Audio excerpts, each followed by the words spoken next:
Saudi আরবে উৎসবমুখর পরিবেশে অনুষ্ঠিত হয়ে গেল মক্কা শ্যামল বাংলা ও মক্কা মদিনা গ্রুপের যৌথ উদ্যোগে মনোমুগ্ধকর ঈদ পুনর্মিলনী অনুষ্ঠান। সৌদি আরব মক্কা প্রতিনিধি কামাল পারভেজ অভি জানিয়েছেন, শুরুতে কোরআন তেলাওয়াতের পর একটি কমিউনিটি সেন্টারে ফুটবল, দৌড়, সাঁতার, ভলিবল প্রতিযোগিতা, সাংস্কৃতিক অনুষ্ঠান ও গ্রুপের প্রতিষ্ঠা বার্ষিকীর কেক কাটা হয়। পরে মক্কা শ্যামল বাংলা গ্রুপের সভাপতি আমির সুলতানের সভাপতিত্বে ও বায়েস মুন্সির পরিচালনায় অনুষ্ঠানের প্রধান অতিথি ছিলেন মুজিবুর হক মুজিব।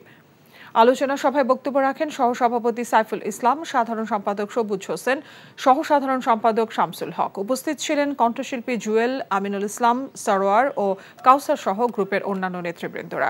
শেষে বিশেষ প্রধান অতিথি ও আগত অতিথি সহ প্রতিযোগিতায় বিজয়ীদের মাঝে পুরস্কার বিতরণ করা হয়। পুরো অনুষ্ঠানটি পরিচালনায় ছিলেন মফিজুল হক। বক্তারা প্রবাসের মাটিতে এ ধরনের উদ্যোগকে স্বাগত জানান এবং ভূয়সী প্রশংসা করেন। বিকাশে কম খরচে ক্যাশ আউটের লিমিট বেড়ে 50,000, প্রিয় এজেন্টও 2টা।